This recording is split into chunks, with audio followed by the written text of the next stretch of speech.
Welcome to the Upshot interview series. This is episode number 21. I mean, it's sort of technically number 20 because we didn't have a specific one last week because Simon was on the Tuesday show, but I think it's 21, right, Josh? It's 21. Oh, yeah. Lucky number 21. I'm going to be in Vegas in 2 weeks, so I'm feeling that already. And it's Aaron Gossage who will be joining us. He's got 2 back-to-back top 3 Elite Series finishes.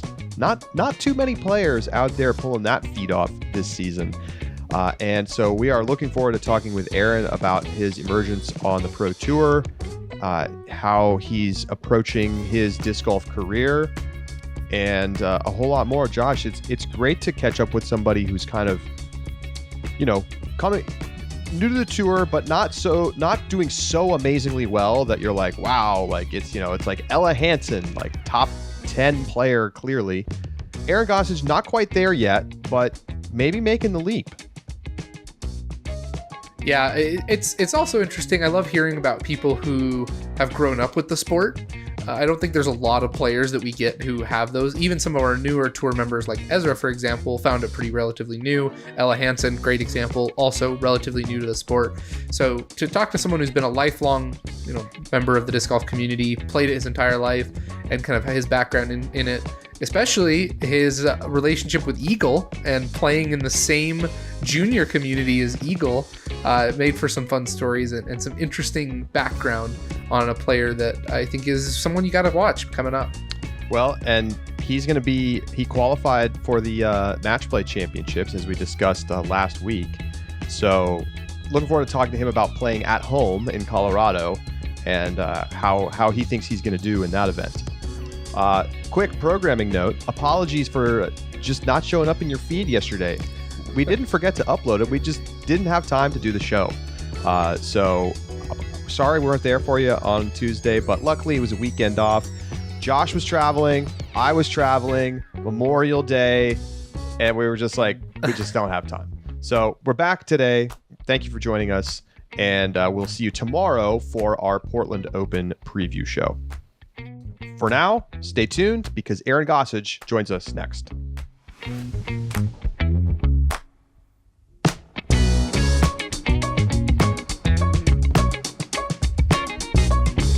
The Upshot is presented by Pound Disc Golf, makers of the best bags in the sport. And you know what? They make more than just disc golf bags. Check out their new Fly Pack. You can find it on the website, pounddiscgolf.com. It is the maximum carry-on size travel pack that you've been looking for.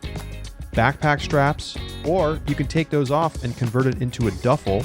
It's got room for a laptop, a tablet, your clothes, your stuff, and you know what? Some disc golf discs, because obviously you're going to bring them on vacation. $299.99, and it's just a beautiful bag. You got to check it out. It's available in multiple colorways. Go to pounddiscgolf.com to check out the Fly Pack so that you can travel in style.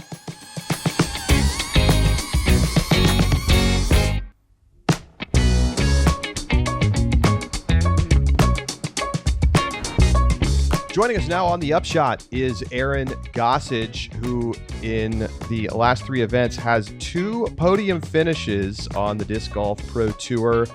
Aaron, welcome to the show. Thank you. I appreciate you guys having me. Well, we've been looking forward to talking with you for some time. I'm glad we're getting you on the show here. First of all, I'm just curious to hear a little bit about how you're enjoying being out on the Disc Golf Pro Tour on the pro scene.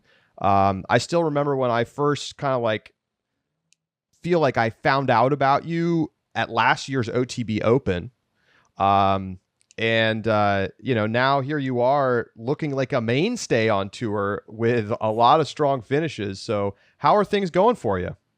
Yeah, they've been going really well. Lately I just seem to have kind of found my stride. Everything's just flowing together. My drives are really solid, and I've been working hard on my putting. So yeah, it's been a lot of fun, and just seeing that I can compete with some of the top players has been a cool experience for sure. Tell us a little bit about your disc golf background. How long have you been playing? How did you get into the sport? And when did you decide that this is something that you would be able to do professionally? Yeah, so I got into the sport pretty early on. My PGA number is 35,449. So my dad got me into it when I was a kid. So I've kind of been doing it my whole life. Yeah, he's been playing ever since I was born. So just kind of it's part of the family. And yeah, when I was a kid, I played a lot of junior tournaments, things like that. And then I kind of took a break in high school, did some other sports and things. But kind of like halfway through college, I picked back up again. And then when I graduated, I finally hit 1,000. My rating hit 1,000. So I was like, hey, it's a good time in my life for me to go out and try the Disc Golf Pro Tour. And yeah, I've been doing that ever since. You've qualified for the Match Play Championships coming up here shortly in Bailey, Colorado. I assume you know the course, given that you've done a lot of playing in Colorado, but are you excited for that event, and what's it going to take to win at altitude? So it's a good question. It's been one of my goals this entire year. As soon as I heard that it was going to be in Bailey, Colorado, I was like, I have to do whatever I can to make the match play. It's a course I've played quite a bit. One of the best tournaments in Colorado is up that amazing course, and yeah, it'll be different playing against some of those guys at altitude. Discs fly differently, even compared to Worlds. It's probably twice the elevation that Utah was. So yeah, I feel like it's kind of anyone's game, and I feel like a few players like me and Joel have a significant advantage just because we have played at that elevation quite a bit. So maybe for our listeners who aren't as familiar with the differences, how does elevation change your game and change the way the discs fly? And how have you had to adapt that playing everywhere from OTB all the way up to Bailey, Colorado? Yeah, so elevation is definitely kind of a different ball game. The biggest thing is the air is thinner, so that leads to a couple things. All your discs become more stable because there's no like air resistance to flip them up. And you get less glide, so the disc doesn't quite go as far. It hyzer out a little faster, but it will go farther in general just because it doesn't have as much air resistance. So it's just kind of a different style of playing. You'll see a lot of Colorado players throw really hard. That's the main way you get the disc to go far. Versus down at lower elevations, being a little smoother, throwing a little more spin can get you the same results, and it's just a little bit more controllable. And then the last big difference for me is that putts are affected the same way. So after about 40 feet or so, your putts hyzer really hard and they drop. So down at elevation, it's really easy to make, or I guess I shouldn't say easy, but 60 footers, you can just put it on a line and it'll stay right at that line all the way to the basket. Versus in Colorado, you really have to judge how much the disc is going to drop and how much it's going to hyzer. Do you make bag changes before tournaments at elevation or as you change elevation? It's a good question. Right now, I haven't made many changes. My bag is pretty understable at the moment, so I would love to have a few more stable discs for playing at sea level. But now that I'm going to go up to elevation, all my discs are going to kind of just like fit one slot farther down. All my forehand discs are going to become my backhand discs. My flippy discs are going to be my regular drivers. And then I'm just going to have a lot of meat hooks. So I don't really like swapping the bag out too much, but we'll see. I'll practice the course and see what shots I need to throw. So you have top 5 finishes at Waco, DDO, OTB. Obviously, the latter two coming in just the last few weeks. Is there something that connects those tournaments in your mind that sort of made you have success at those particular stops? Or are they unrelated to each other in that sense? Yeah, I would say the biggest thing between those 3 tournaments is going to be the wind. OTB is a little bit of a standout because of that, but first round at OTB was fairly windy, and it was the first time I've ever been leading a tournament was during that super windy round. But I think that I handle the wind really well just because I like throwing really overstable plastic and just throwing hard. So while a lot of other players were struggling with, all their discs turning over, I had some discs that really handled the wind well and could rely on them. Waco was crazy windy, and of course DDO was. I think the other part that really helps me as far as my game goes is I putt reasonably well in the wind. It doesn't affect me that much versus a lot of players, they're making 60, 80-foot putts, and I don't make those super consistently, so no one's making those consistently in that much wind. and I think that's kind of an advantage to me. A lot of these pros are playing these courses. Obviously, OTB, Portland, those are some new layouts, and so everyone's kind of on the same footing. But a lot of these courses, like Waco, for example, there are players who have played that iteration of the course or something close to it dozens of times and have been playing it for years. You, being relatively new to the tour, are kind of seeing some of these courses for the first or second time maybe. How do you approach your practice routine when you're rolling up to a new tournament and say, you finish a tournament on Sunday and you've got a brand new course the next weekend for a Pro Tour event? Yeah, that's one of the toughest parts about being kind of new to the tour. And one of the reasons I think I've done better this year than I did last year is just having that little bit of experience from playing the courses once. But when you roll up to a tournament like that, I've got a couple friends that play very similar golf to me. So I like to play like an initial practice round with them. I usually will throw 5-6 shots on each hole, just trying to figure out what the lines are. But it just takes a lot of work to really figure out what you're going to be throwing on certain holes. And then after that, you can relax a little bit and actually play some real practice rounds, get the shots dialed in. But it's a grind, especially when you're playing those 2-course tournaments over 4 days. You only have 3 days to practice 2 completely new courses, and it wears on my arm. I'm sure everyone's in that same boat. It's a ton of throws. Yeah, and we're about to enter a stretch where there's disc golf for like 12 straight weekends. I mean, it's some crazy number of weekends. If assuming you play the Silver Series, how do you manage the fatigue side of things? I mean, we've kind of had a little bit of a relative break the last couple of weeks because we had 2 weekends off in the last month, which has been rare so far this season. As somebody who throws hard and throws a lot of forehands, how do you manage that over the course of the season? Because we've seen some other guys having injuries, perhaps because of overuse, particularly on the forehand side. Yeah, definitely. The forehand definitely takes a toll. One of the nice things about it, in my opinion, is it kind of spreads the strain between 2 muscles. If I'm throwing half forehands, half backhands, I think the forehand's more rotator cuff, kind of shoulder strength, and the backhand is more of that like back, kind of like pulling like row muscles kind of thing. So for me, it definitely spreads it between the 2 muscles, so it's not quite as strenuous. But like I said, during the practice rounds especially, I'll just kind of wear my arm out. But when it becomes tournament time, I get kind of like 3-4 days of relief because I'm only throwing 1 shot, for every hole. And it's a hell of a lot less like strain on the arm. I will say that lately I took a week off. This is the first week off I've taken since the tour began. And I just really wanted to help my finger heal. I've got a split on one of my fingers, and that's one of those injuries that I don't really know how to deal with super well.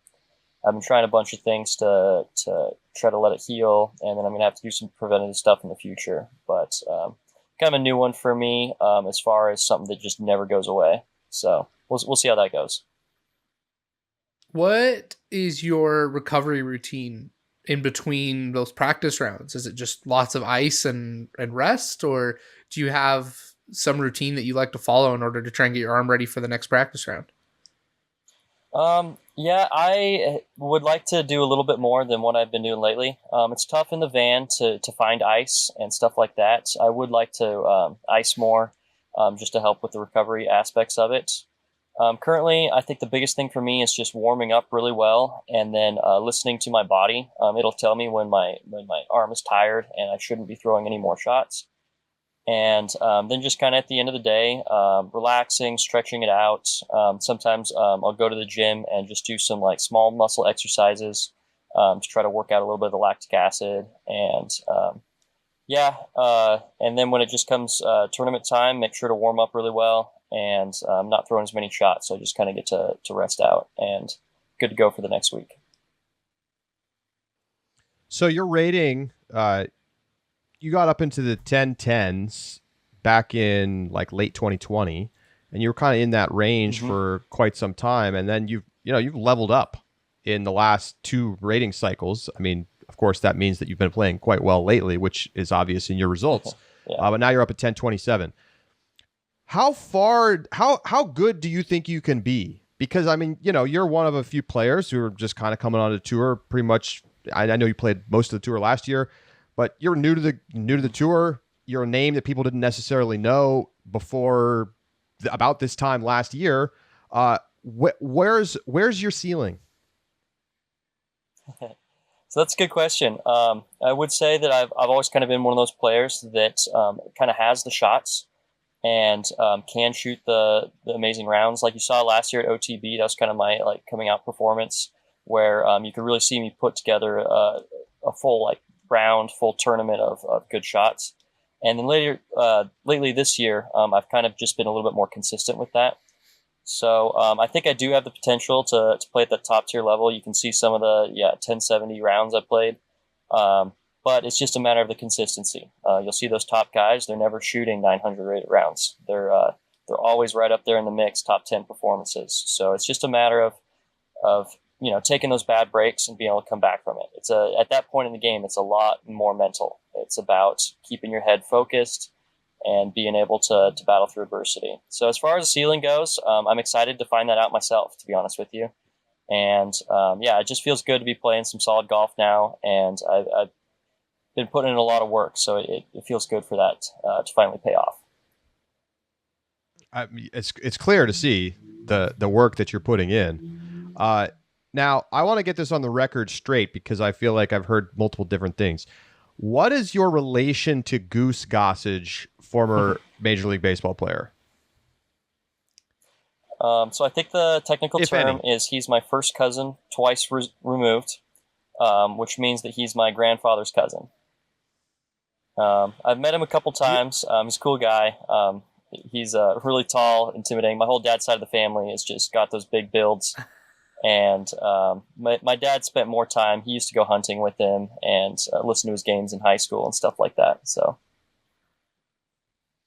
do you ever get a chance to like ask him for some mental tips? Because like I know disc golf's not pitching; it's like a different thing. But do you ever ask him for like, hey, like how did you manage to go out there and like perform at your best? Because that seems like something that could cross over from baseball to disc golf. Definitely. I hadn't even thought about that. So I would like to pick his brain sometime about that. That's a great idea. When you talked a little bit about, the top guys, they're never shooting 900 rounds. They're always in the mix. You've had the opportunity to play with them a couple of times. What's it like playing with one of the best of our sport, and how does that affect your rounds? So it's interesting. Everyone's a little bit different in how they play. There's a lot of players like James and Calvin that are really laid back. They just go out and it seems casual and they just shred all the time. And then there's a few other players, like when I played with Ricky and Eagle, they treat it like a job. They go out and they don't talk much. They just are focused. And they, it's just a different way of looking at the sport. I think everyone has their own way of dealing with those nerves and being able to focus and play at that top level. And I'm still trying to find my own way of dealing with it. So I don't know. The more I play with those guys, I feel like the better I'll get, the more experience, and I'll figure it out for myself as well.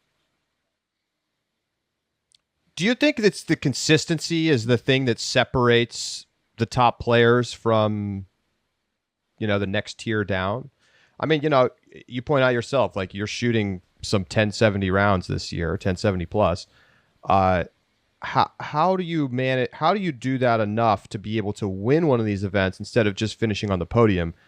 Because, by the way, I don't think I mentioned this yet. You're one of just a handful of players that has multiple top 3 finishes this season. There are not many guys on that list, and you're one of them. How do you take that momentum and become somebody who can, be in the final round lead card with a real chance to win coming down the stretch?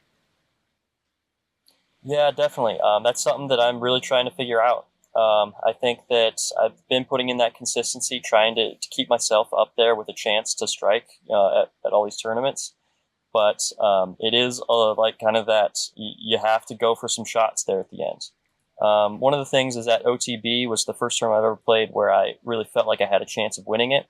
So I need to really go through and analyze, my thought process, what I was going through during that event that led me to those situations. And you can just see that, like, I played similar to Simon, and then he just made some clutch putts there at the end. He made some really clutch shots, and that's why he's winning those tournaments. Versus, I'm still making a few mistakes coming down the stretch, and I need to be capitalizing in order to have a chance of winning those tournaments. I don't know. It's kind of what everyone wants to know is what wins you tournaments versus taking those top 5 finishes or something like that. But trying to figure that out myself. What would you say is your favorite event that's held on tour? So far, as far as course goes, I think the Champions Cup was one of the best events I've ever played. The course is just phenomenal. The amount of work they put into it. It's one of those courses that really brings in a bunch of different skills and different play styles in order to play it. And as a whole, I really like the fact that the whole field was just your top players. It was crazy. I was probably rated like 39th in the world at the time, and I was like the 37th highest rated player in the tournament. So I mean, like every single person was there that was in the top, like echelon of players. And overall, just a great experience. I wish tournaments would kind of have that feel to it. Just top tier players playing at top tier courses. Which upcoming event do you feel like gives you the best chance to get a win? Good question. Definitely match play. I know everyone doesn't quite consider that, but I think that I'm going to have a significant advantage up at elevation. And especially with the different formats, I think there is a chance for pretty much anyone to win that tournament. And it's kind of the one I think I've got a chance at. Other than that, I felt like OTB was probably the one I was trying to win the most this whole year. And I gave it a good run, my best effort this year. And then after that, I'm really looking forward to playing the Preserve again. I didn't play super well at it last year, but I think it's the kind of course that I can really do well at. And so I'm looking forward to get some redemption on that course. So I want to go back to something you said a moment ago. You said some players come out and they're more casual. Others are kind of more business-like, clinical approach. Where do you put yourself on that spectrum? That's a good question. I try to kind of be somewhere in between. It's tough for me to go out and play around and not talk to anyone. I like, being able to talk and, get some jitters out, not be super uptight the whole time. But at the same time, I've been trying really hard to stay focused. It's incredibly difficult to stay focused for every shot. And that's part of what leads to executing. And so it's kind of a fine line. And like I said, I'm still trying to find that balance for me. But I would say I'm kind of in the middle. I try to be a little bit more casual, try to talk to the other players, see how, things are going, talk about some things that aren't disc golf, when we're in the backups and things. But when it comes down to game time, I really like to focus up and put in my best effort on all my shots. One way that I know players will often seek to release that tension is by having a caddy that they feel like they can talk to. And there's a variety of places those caddies come from. Sometimes you have other players caddying if they're not playing the event or after a cut, for example. We have some players who have their partners who get to caddy with them. And in other cases, we have pros who will just ask folks from the local disc golf community if they'd like to come carry the bag and caddy for them there. Do you ever use a caddy? And if, so let's start with that. Do you ever use a caddy? Good question. This year's first year where I've considered that. At DDO, someone hit me up on Instagram, Caden Stuckey, and was just like, "Hey, I see you don't have a caddy. I'm free all 4 days. Can I come caddy for you?" So I was like, "Hey, I've never really done this before, but let's give it a shot," and it worked out great. It was perfect having someone I could bounce some ideas off of, just kind of ask him what shots I should throw and feel confident about it. And overall, I felt like he helped me play well at that event. So I think the caddy can help. It's just a matter of finding the right person. So I don't know. I've got a couple buddies. I know Tristan Tanner's caddy for me before, and he's a great caddy. Like I said, it doesn't say too much. Gives you their peace of mind when you ask for it, and it's a great way to be. At the same time, I'm always a little bit nervous that, if some person reaches out to me and I don't know who they are, that it'll lead to a weird situation. And that's not exactly what I want, at the Pro Tour level. But so far, everything's been a pretty good experience for me. Yeah, like having random people come out and like be the caddy, I guess you don't really know what you're getting until they show up. Mm-hmm. Okay, so what's your like 5 to 10 year disc golf vision for yourself? I know that's kind of a weird question, but you kind of come in with a little bit of the name recognition thing because of Goose, but you're still new to tour. You're not like a huge social media guy yet. I mean, frankly, you're like, people should go follow you on Instagram because you have a good Instagram. But and like your performance on the course this season has like massively outperformed like the players ahead of you. I'm sure have many times the number of followers you have, which. So I'm curious to know, like, are you going to try to make a YouTube channel? Are you going to market yourself? Do you see this as being like your career? Or is this something that you're just doing for a couple years hanging out on the road? Because I think different people kind of approach it differently. Yeah, definitely. So for me, when I started this, it was kind of I just graduated college and I kind of have to try this out and see if it works. And more than anything, I was like, I kind of want to do it just to see that I, can't do it. And then I can go on with my life and I can feel like I, gave it a good shot and now I can move on. But at this point, I had a really solid first year and I was like, wow, I could see myself, continue playing this sport. And every year, I guess it's only been 2 years, but it kind of it changes each time and I don't really know where I'm going. So, at the end of this year, I'm going to have to kind of reevaluate that. And like you said, the social media is a massive aspect of making this long term. And I'm not super good at that. I've been struggling to figure out how to create content, how to, find followers, things like that. So I think at the end of the year, I need to sit down and decide if this is something I want to, turn into a career. And then I really need to start content creating, put myself out there, getting the social media going. Because that seems to be what all the sponsors are looking for and, a good source of income to keep the career going. What is your college degree in? I got a degree in computer science. So if at the end of 2 years, looking to just stay around Colorado and go into that field, then I would assume. Yeah, I don't know for sure. Computer science is an ever-changing industry. So now that I have the degree, it kind of shows that I can get a 4-year degree, and I'll just have to sit down, do maybe a few months of training to get back into it, refresh on everything, and then I think I could apply for some jobs and really get into my what I got my degree in. So I mean, when I watch you play, I mean, the thing I notice the most is that you're number one, you throw hard and far, and number two, you're super versatile. Like, one of the better, well-rounded players in terms of backhand and forehand options. Did you play other sports growing up that helps you develop that athleticism and the ability to kind of play both, or do you think it's really that you started playing disc golf at a young age and that helped you get there? Yeah, I definitely think it's kind of a mix. One of the sports I played when I was a kid and I put a ton of effort into was baseball. And I've always kind of viewed it as I just kind of thrown away all this time and effort because I don't really like the sport that much anymore. It was never quite right for me. But looking back on it, I think there are a lot of very useful skills that I learned from that do translate to the disc golf.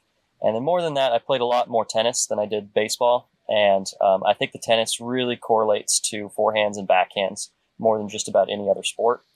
But just having the firing your hips, things like that, learning that at an early age, just kind of getting that rotational style of movement is really helpful in the disc golf. And then you mix that with the fact that I've been playing since I was a kid, and they just kind of compound with each other. They help to build the form so you can throw far and consistent.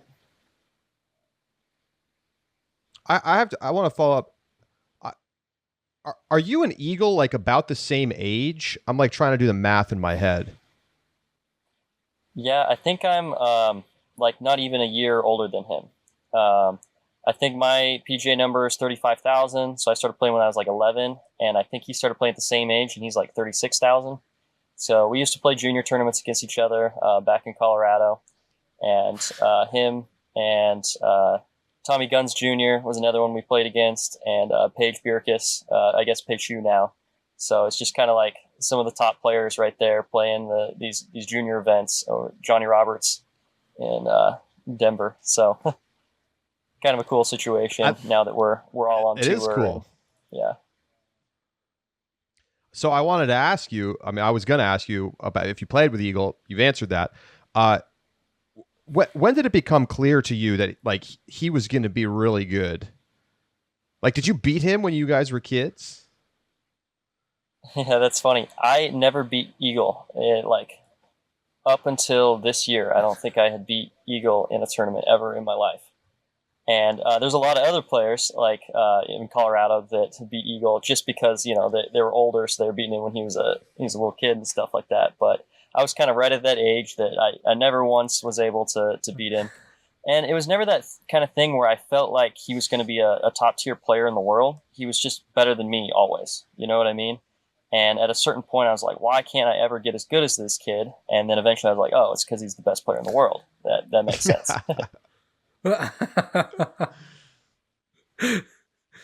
That must be such a surreal. It's kind of like when I was in high school, I had a guy who was like a 5-star recruit to Notre Dame in football. And it just was like, oh, so he was something kind of unique. Taysom Hill on the New Orleans Saints right now went to my high school. So it's like, oh, these players actually are the real deal. It must be the same way. That's funny. Yep. So I actually have another question kind of on like that. And this question is going to sound a little weird at first, but when you're playing with your dad, right? He's the one who got you into the sport. Yeah. Okay. So when you're playing with your dad, how old were you? Oh, you're good. You're good. there's this delay, so it's sometimes hard to know where we're all at. When you were playing with your dad, what age did you start to beat your dad regularly? Oh, that's a good question. I still remember the first round I ever beat my dad. And he beat me in the tournament. So it wasn't quite like a full victory, but I had one round where I played super well and I got him by 1 stroke. And then he was a really solid player. He was right around like 960, 970 for a long time. And it took me a while to get up to that point. I kind of grinded through the ratings. I spent a lot of time right at 950, 960. And then eventually I got up to where I was like a 980 player, and I started consistently beating him. But it was always the kind of thing where, if he started, he was putting really well one day, he could always kick my butt here and there. And then lately he's gotten a little bit older, so he doesn't throw quite as far as he used to. But and then I went on tour and stuff. But it's still fun going out and playing around with him. And he's one of the, best solid players back home and everything. So one of my really cool experiences is we had a bring your own partner doubles tournament one time we played. And it was really cool because I think I was rated like 990 at the time, and my dad was like 970. And we both just played like 10-20 style golf, where I was like parking every hole and he was making every putt. And it was cool just like feeding off of each other and having that experience with your dad. That's a really cool story. So the reason I ask is I'm sure your dad then played a big role in helping you learn form and understand mechanics and how to play disc golf properly. But you reach a point where, and you kind of outgrow that coaching, and you're now a 10-20, 10-27 rated player who is reaching the upper echelons in rating in the world. As you said, top 40, we'll say. Where do you go for coaching now, if at all? Or is it now just primarily self-taught? Yeah, it's been self-taught for quite a while. I have a lot of friends that I like to pick their brains and see what they do, just because everyone does it a little bit differently. I would say it's not really coaching, but more of just trying to feed off of what you see everyone else doing and trying to find a way to build that into your own game. We're not quite a big enough sport for it to be at a stage where there's like top tier coaches to coach the top tier players. It seems like, just because not everyone really knows quite what they're doing yet. It is kind of tough. A lot of my getting that extra distance. A lot of people ask me how I got to that point, what coaching I needed, and things like that. And it was a lot of just throwing. I went out and threw a lot, and it just distance would come over the amount of practice and repetition. And then my forehand is one thing last year that really picked up. It's become a really solid part of my game. And again, it's just a lot of repetition. You just got to practice the shots. You got to practice them during tournaments too. If it's a shot you're not super comfortable with, you got to practice it under pressure, because you'll perform differently doing that. So I've talked to a few people about coaching, but it just seems like at this tier of the game, it is more of a self kind of driven aspect. Yeah. Speaking of repetition, statistically, your weakness is circle 1X putting. How do you approach that? Is that something that you're looking to improve? It feels like maybe an area of your game where if you can, raise your percentage from right now, you're at 76%. That's where you were last year too, per UDisc. And if you can get that up into the mid 80s, kind of like more of that upper echelon of putting, obviously that's a bunch of strokes saved across rounds and maybe higher finishes as a result. Is that something that you're focusing on trying to get better at?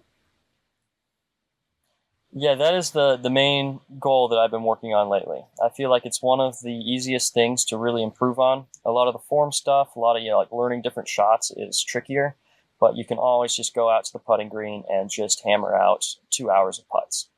And especially at OTB, I would say that's one of the keys to my success. Is I just went out every day. I was putting. My putt felt amazing. And then during the tournament, I would say one of the reasons that my putting stats are about the same as they were last year, even though I feel like I'm a much better putter than I was last year, is primarily because we've had the crazy winds lately where just the circle 1 putts are tough to make. And then on top of that, on OTB, on the second card, Jomez at OTB, I just had those nerves going again. Missed a bunch of in the circle putts just from some jittery stuff. And again, that's just practice under pressure. You can practice all you want to, on the putting green, but when it's tournament time, when it matters, it's a little bit different for sure. So I've been trying really hard to groove the putting stroke, and that is one of the things that I would really like to pick up in my game. Just because, if you look at my other stats, my circle 1 greens in regulation, circle 2 greens, all my driving stats are right up there with just about anyone. So I just need to bring up the putting stats, and I think I'll be there at the top level. How often have you been on a filmed card? Because it's not everybody gets it all the time. I can imagine that that's hard to adjust to. Yeah, definitely. It's kind of a funny story. I've only been on Jomez twice, and they were exactly a year apart at the same event. My first appearance on Jomez was at OTB final card. And then this year it was at Jomez, or is at OTB again on the second round. So I've had a few film performances. I got some chase cards, things like that. But those are my only 2 Jomez's. And then some of the smaller stuff that isn't Elite Series. I was on some film at the Memorial 303, a few tournaments like that. But it is a different experience. I would say for some reason I just have a little bit more intimidation from the Jomez. You know what I mean? You can just hear the commentators, what they're going to say about the shots you just threw, in your head. And it'll take a little bit of adjustment, some experience to adapt to that. But I'd like to get to that point where I'm just as comfortable playing on those film cards as I am without them. After COVID, a lot of pros said how much they missed the galleries and the spectators. Do you feel like galleries and spectators add pressure to you? And do you have a hard time adjusting, or is it really just the Jomez that gets to you? Mainly it was the Jomez. I can see that, and I can see my parents, commenting on it and stuff like that. The gallery itself, I think, is a lot of fun to play with. You can really get some energy built up with it. It's fun because they'll clap for mediocre shots, just executing a standard hyzer, you'll get some encouragement and stuff. On top of that, one of the things that's tough is if you're on third or fourth card, you'll have random spectators walking through your fairway, moving when they're not supposed to. But if you're on the lead card, it all becomes kind of a blur. It all melds together, and you can just zone out everyone. So you get a little bit less razzed from the actual gallery, in my opinion. I noticed that mainly at the Memorial, where when you're not on lead card, there's just so many random things going on at Vista del Camino, and it's hard to zone them all out. But if you have that massive gallery, it's just kind of a blur of noise, and you can just zone out the whole scene and just focus on the disc golf. So looking at your upcoming schedule, I see you don't have European Open on there. You're going to skip the trip, and is that a money decision, or is there something else going on there? Yeah, there's a couple things going on there. I made the decision early on in the year that I wasn't going to go to Europe. I decided we've got kind of a family reunion that's scheduled right for the same weekend, and it's one of my favorite weekends. So I decided I would do that instead.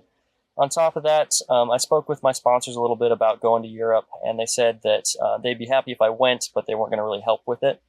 So it was just kind of a situation where I didn't feel super comfortable with it. Especially next year, it's something I really want to do. I'm going to make that a priority. I'll probably play more than just the European Open, maybe some of the bigger events in the European Tour. Some of the Norwegians and Swedes came over to the United States, and I hung out with them a lot. There's some really good guys. And one of my problems with going over to Europe is I wouldn't know anyone, and I would have trouble with places to stay. But now that I've built a little bit more, like I've got some friends over there, I feel a little bit more comfortable about making the trip next year. Your third place finish at OTB paid you $3,200 for a payout. How substantial is that payout for you in your overall, finances in a month to month or week to week? It is massive. It's not just $3,200. I get a bonus from my sponsor as well. So it's by far the biggest payday I've had since playing the sport. And it's just, it takes so much pressure off. A lot of weeks, I'm like, hey, I got to work hard to make that last cash just to, make some money, feel confident going into the next week. But getting that payday was one of the reasons I took a week off. I just keep grinding. I keep thinking, each week is a chance to make some money, keep going. And finally I was like, hey, you should just take the week off, try to rest a little bit. Your arm is tired. Your hand is split open. You could use a week to take a break. And because I had that payday, I felt confident in just, exploring some of the country. I went up to the Olympic National Park, got to explore some of the Pacific Northwest I've never been to. And it was a great experience, and it's all because just having that little bit of extra income makes that happen. So tell us about the Portland Open and how you're going to approach these two beautiful courses at Blue Lake and Glendevere. Yeah, it'll be interesting. I've never played either of the courses. Of course, no one's played the ball golf course before. But they're kind of contrasting. Blue Lake is definitely a fairly easy course for the tour. I think that there will be a lot of people shooting double digits, and it'll be about making sure you don't bogey. Bogeys are going to be really problematic, and then just picking up all the birdies as you can. So that's kind of my thought process for Blue Lake. I've got some good consistent shots that I think will help me out. And then over at the ball golf course, it's going to be similar to OTB, where it is going to be a lot of bonus birdies. Again, you just bogeying is something you got to stay away from, just because the birdies are so hard to find. And it's just going to be about giving yourself opportunities. If you can give yourself 18 40-foot putts, you're going to make some of them, and you're going to shoot a decent round. So that's the kind of way I'm going to attack OTB, throw far, and just try to stay away from trouble, give myself opportunities. All right, Aaron. Well, we really appreciate you coming on, and we know you got to get out for practice round, so we'll let you go and say good luck this weekend. Awesome. Thank you, guys. I appreciate you guys having me on here. It's a cool experience, so take care. Hope to have you again on soon.